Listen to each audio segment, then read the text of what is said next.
Bueno, entonces, explicando de nuevo el ejercicio, tenemos que hallar el flujo eléctrico a través de esta superficie. La superficie está encerrando la carga 1, la carga 3 y la carga 2. ¿Listo? Por lo tanto, el flujo eléctrico que va a atravesar esa superficie cerrada no, no se va a ver afectado por la carga 4 ni por la carga 5. ¿Por qué? Pues la carga 4 es una carga positiva y pues sus líneas de campo van a ir hacia afuera. Acá entra y acá vuelve a salir. Acá entra y acá vuelve a salir. Acá entra y acá vuelve a salir. ¿Listo? Por lo tanto, no me va a importar el campo eléctrico que haga que realice la carga 4, el flujo eléctrico, y tampoco el de la 5. Como es negativa, pues va a ir hacia adentro y el número de líneas de campo que entran son el mismo número de líneas que salen. Entonces, solamente me importa la carga que está encerrando mi superficie. Muy bien, entonces, ¿qué carga se está encerrando mi superficie? Pues está encerrando las cargas 1 y la carga 3 y la carga 2.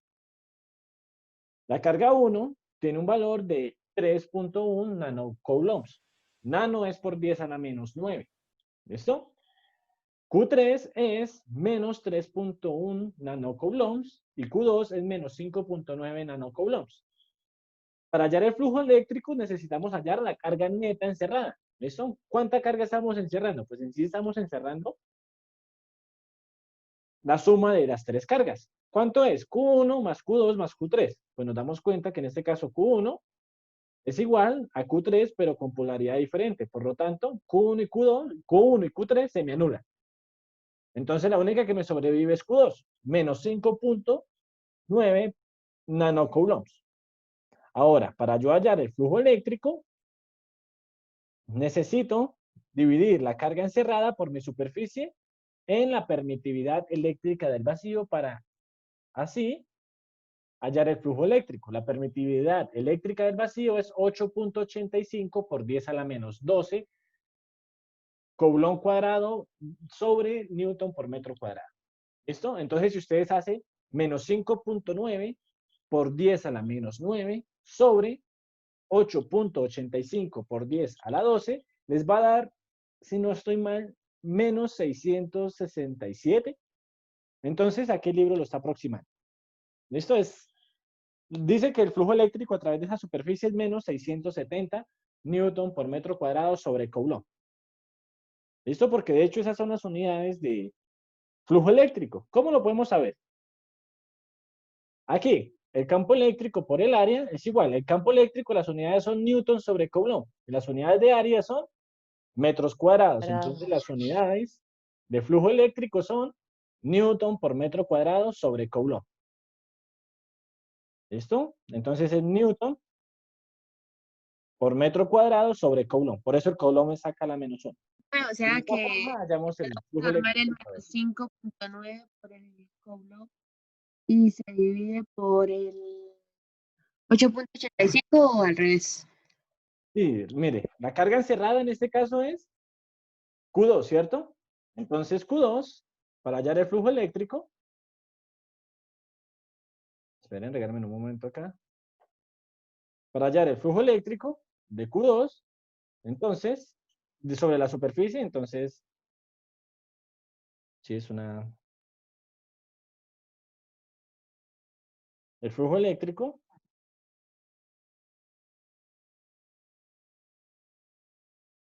es igual a la carga encerrada, que es menos 5.9. Aquí es por 10. No es por 10 a la menos 9, que es nano, ¿cierto? Coulombs. Dividido en la permitividad eléctrica del vacío, que vendría siendo 8.85. 8.85, acá corramos esto, por 10 a la menos 12.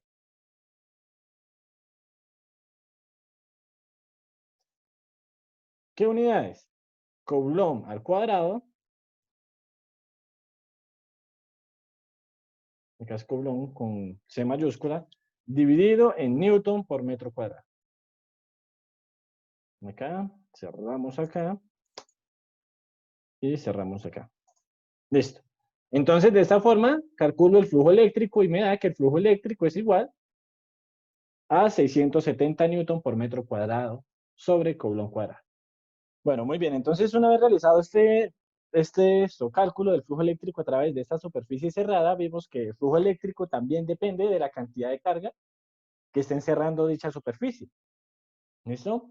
Entonces, si la superficie no está encerrando carga, pues ¿cuánto va a ser el flujo eléctrico? Cero, ¿cierto? Porque el número Cero. de campo que entran es el mismo número de líneas que sale. Sencillo de entender.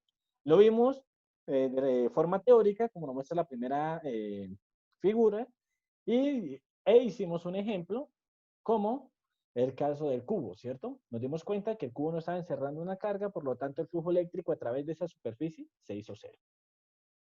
Muy bien, vamos a hacer un ejemplo 3. Vamos a determinar si el flujo eléctrico es cero, positivo o negativo en cada una de las superficies. ¿Listo? Entonces tenemos 4 superficies. La superficie 1 está encerrando una carga positiva. La superficie 2 está encerrando una carga negativa. La superficie 3, pues no está encerrando nada, pero están pasando líneas de campo. Y la superficie 4 está encerrando todas las superficies posibles. Muy bien, entonces vamos a ver cómo es el flujo eléctrico a través de la superficie 1. ¿Es un flujo eléctrico positivo, negativo o cero?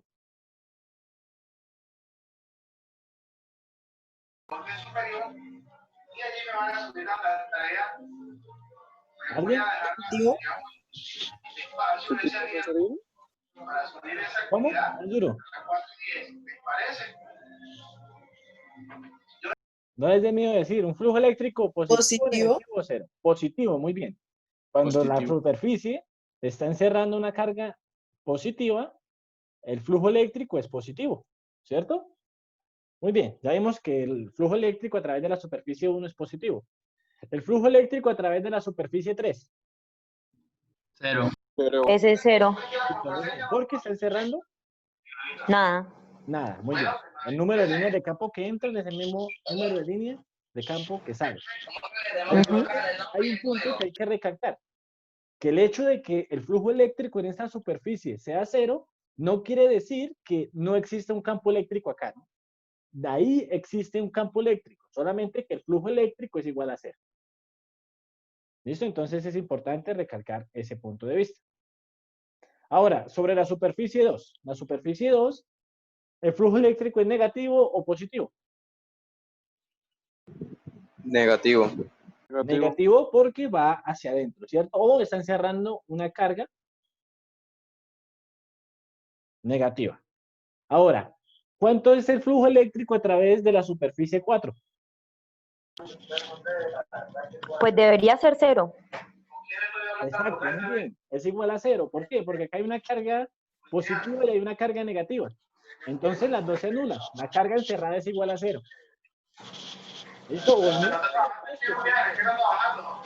de líneas que está enviando esta carga positiva, pues las está recibiendo esta por acá. Entonces, allá están saliendo las líneas de campo y acá están volviendo a entrar.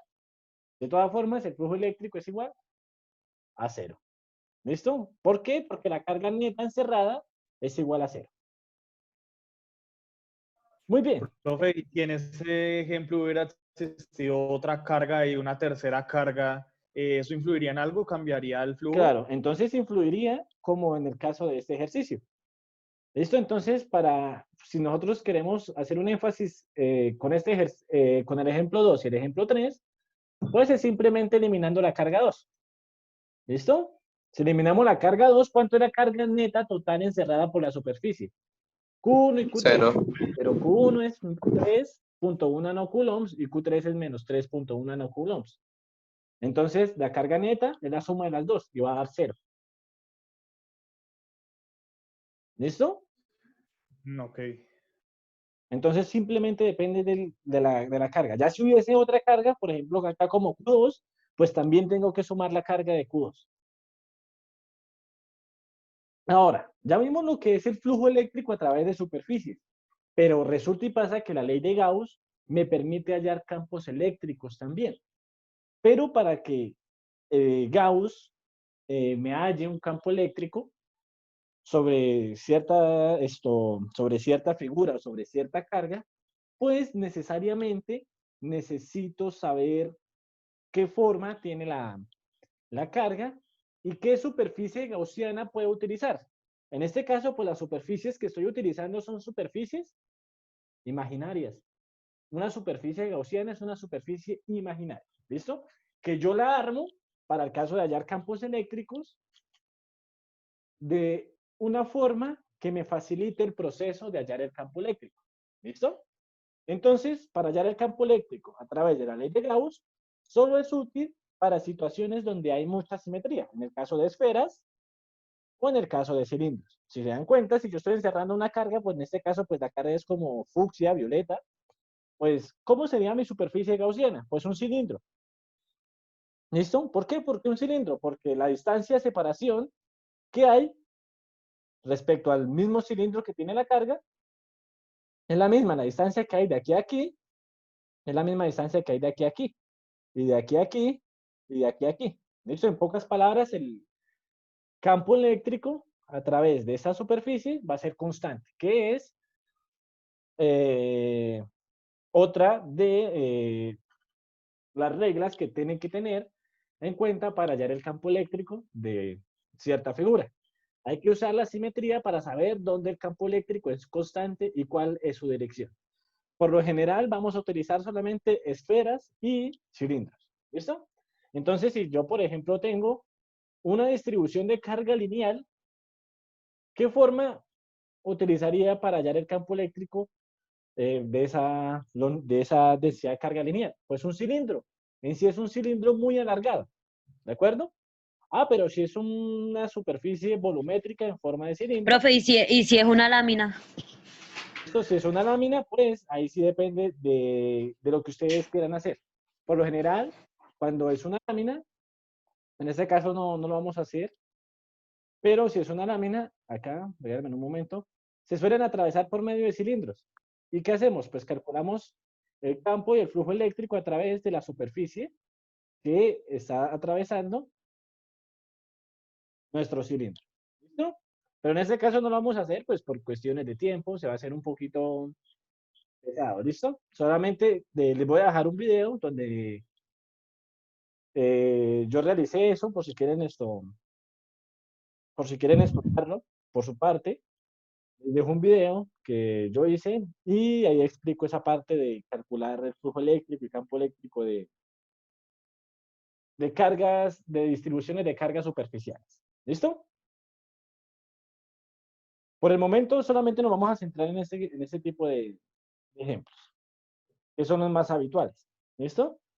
Entonces, seleccionar superficies adecuadas con la simetría de nuestro problema, ya que la magnitud del campo sea constante o sea nulo y que el producto escalar entre el campo eléctrico y el área sea simple. ¿Qué quiere decir de que el producto punto entre el campo eléctrico y el área sea simple? Pues resulta y pasa que para realizar el campo eléctrico, hallar el campo eléctrico, yo necesito utilizar o integrar nuestra área. ¿Listo? Y para hallar el campo eléctrico vamos a utilizar esa parte de la ecuación. Que el flujo, que la integral cerrada del campo eléctrico punto dA es igual a la carga encerrada sobre epsilon sub 0. Eso en el caso de las superficies, pues vamos a encerrar una fracción de la carga, ¿cierto? Ya de densidad de carga volumétrica vamos a encerrar otra cantidad de carga y por lineares también vamos a encerrar cierta cantidad de carga, pues depende tanto de la geometría de mi carga como del problema para solucionar. ¿Listo? Entonces, el producto punto entre el campo eléctrico y el área se tiene que hacer sencillo, porque el área son dos dimensiones. ¿Listo? Por lo tanto, se saldría una integral doble. Si ese producto no se hace sencillo, pues esto se va a convertir en un desastre de integrales prácticamente bastante complicadas. Por lo tanto, en el caso de que yo utilice una esfera o un cilindro, esa integral punto de A se me va a convertir en el campo eléctrico por el área de nuestra superficie, por el área de un cilindro, en el caso que utilicemos un cilindro, o en el área de una esfera, en el caso que utilicemos una esfera.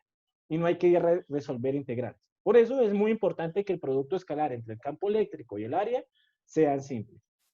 ¿Listo? Para así ahorrarnos la necesidad de integrar. Muy bien, entonces, de diapositivas atrás, ¿cuál es la superficie más indicada para calcular el campo eléctrico producido por una carga puntual? Pues una carga puntual es tan pequeña que yo no puedo estar dentro de ella. Pero entonces, la naturaleza, el universo, tiende a tener las formas o la materia en sí en esferas. Por lo tanto, una carga es como una esfera muy, muy, muy pequeña. Según nuestra geometría, nuestra área gaussiana, para hallar el campo eléctrico producido por esta carga, ¿cuál sería? ¿La superficie 1, la superficie 2 o la superficie 3? Si nosotros hacemos un La llamado a 1. cada uno de estas reglas, pues nos damos cuenta que la superficie 1 es la más indicada, porque es una superficie esférica. Es una superficie que tiene bastante simetría y que me sirve bastante para hallar esto, el campo eléctrico producido por esta carga. La superficie 2 y la superficie 3 no me sirven. ¿Por qué? Porque son irregulares. ¿Cómo lo podemos explicar? Pues sencillo. El campo eléctrico depende de qué? De la distancia de separación y de la carga, ¿cierto? Entonces, si nosotros observamos y comparamos la carga 1 con la carga, perdón, la superficie 1 con la superficie 3, nos damos cuenta que en el caso de la superficie 1, la distancia de separación que hay de la carga a la superficie es la misma, ¿cierto? Por lo tanto, el campo eléctrico se va a mantener constante en esta superficie y pues nuestra superficie para hacer la integral cerrada del campo punto de A, pues se va a hacer muy sencillo. De hecho, esa integral me va a dar el campo por el área de la esfera. No necesito ni integral. Ahora, si nosotros lo realizamos, por ejemplo, con la superficie 3, nos damos cuenta que en este caso, la distancia que hay a este punto de la superficie es diferente al área que hay, perdón, a la separación o a la distancia que hay desde la carga a este punto de la superficie. Entonces el campo eléctrico sí va a variar, lo cual no es conveniente para utilizar la ley de Gauss para hallar el campo eléctrico. ¿Listo? Entonces, en este caso, la superficie más adecuada para hallar el campo eléctrico es la superficie 1. Vamos a hacer un ejemplo. El ejemplo más sencillo de la ley de Gauss. ¿Qué es calcular el campo eléctrico a través el campo eléctrico de una carga puntual positiva? Vamos a hacer llamado a la ley de Gauss, que es la que tenemos ahí en pantalla. El flujo eléctrico es igual a la integral cerrada del campo eléctrico punto de A y es igual a la carga encerrada sobre la permitividad eléctrica del vacío. Muy bien, tenemos nuestra carga positiva encerrada en nuestra superficie gaussiana. Nuestra superficie gaussiana va a ser nuestra esfera morada. ¿Listo? Entonces esa esfera morada va a tener un R que lo vamos a llamar siempre R minúscula y hace alusión al rayo de Gauss. ¿Por qué rayo de Gauss? Porque es el rayo de nuestra superficie gaussiana. Así de sencillo. ¿Listo? Por lo tanto, vamos a calcular el flujo eléctrico de esta carga. Ya vimos en la diapositiva pasada que la superficie gaussiana más adecuada para hallar el flujo eléctrico de una carga puntual es una esfera. ¿Listo? Entonces, nuestro vector área se representa de esta forma y resulta y pasa que todas las líneas de campo que me produce una carga positiva, en este caso, son perpendiculares a los delta de áreas. ¿Listo? Nos damos cuenta, las líneas de campo ya están hechas ahí. ¿Y cuánto vendría siendo? El ángulo que forman cada una de ellas con respecto a la superficie. 90 grados. ¿Sí se dan cuenta? Todas las líneas de campo forman 90 grados. Por lo tanto, ese producto punto me va a dar la magnitud del área por la magnitud del campo por el coseno de 0. ¿Cierto? Porque nuestro vector área va hacia allá. ¿Listo? Y el campo eléctrico también va hacia allá. Por lo tanto, el vector área tiene un ángulo de separación con respecto al ángulo de, perdón, con respecto al vector campo de 0 grados. ¿Por qué? Porque los vectores normales ya me están formando 90 grados respecto a la superficie. ¿Sí se dan cuenta? Entonces estamos facilitando la geometría de nuestro problema. Lo cual, pues esta integral se me va a convertir el campo eléctrico por el área de la esfera. Muy bien. Entonces, ¿Cuánta carga estoy encerrando? Esto es lo primero que nosotros debemos hallar para calcular el campo eléctrico. ¿Cuánta carga está encerrando nuestra superficie gaussiana? En este caso, está encerrando la carga Q. Entonces, la carga encerrada es igual a Q, ¿cierto? Q sobre epsilon sub 0. Lo único que he hecho hasta el momento. Ahora, como nuestra superficie es una superficie de alta simetría, esta integral cerrada, esa integral cerrada del campo punto de A es igual a el campo por el área de nuestra superficie gaussiana. En este caso, nuestra superficie gaussiana es el área de una esfera. El área de una esfera es 4pi por el radio al cuadrado. ¿Listo? No se confundan, porque muchas personas piensan que el área de una esfera es el área de un círculo. El área de un círculo es pi por radio cuadrado. Pero el área de una esfera es 4pi r, en este caso de Gauss, al cuadrado. ¿Listo? El radio de Gauss es el mismo radio de la esfera. Muy bien, entonces reemplazo lo que es el área de la esfera, que es 4pi r al cuadrado, es igual a la carga encerrada, que es Q sobre epsilon sub 0. Como yo nada más necesito el campo eléctrico, ¿qué hago? Paso a dividir el 4pi r de Gauss al cuadrado al otro lado de la igualdad. Entonces el campo eléctrico es igual a la carga encerrada sobre 4pi r cuadrado por epsilon sub 0. Si yo reacomodo estos términos que tengo, el campo eléctrico es igual a ¿qué? A 1 sobre 4pi epsilon sub 0, la carga encerrada, que es la carga que me está produciendo el campo, sobre su separación al cuadrado. Y este 1 sobre 4pi epsilon sub 0, ¿qué es? K.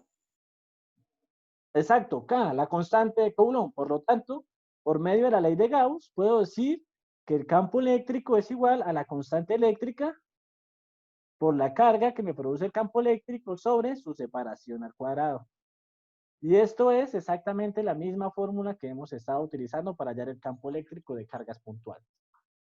Entonces, por medio de la ley de Gauss, acabo de mostrar el campo eléctrico de una carga puntual. De esta forma se solucionan los ejercicios. El campo eléctrico, en este caso, para cuando se halla por medio de la ley de Gauss, no lleva dirección. ¿Listo? Esto es un formalismo escalar. ¿Qué estamos haciendo acá? Estamos hallando la magnitud del campo eléctrico. Si yo calculara la magnitud del campo eléctrico producido por esta carga en este punto, o en este punto, o en este punto, recuerden que la magnitud de un vector no depende de su dirección o sentido. ¿Listo? Depende del tamaño del vector. ¿Listo? Y el campo eléctrico nada más depende de la cantidad de carga y de la separación al cuadrado. Por lo tanto, la separación que hay de aquí a aquí, de aquí a aquí y de aquí a aquí es la misma.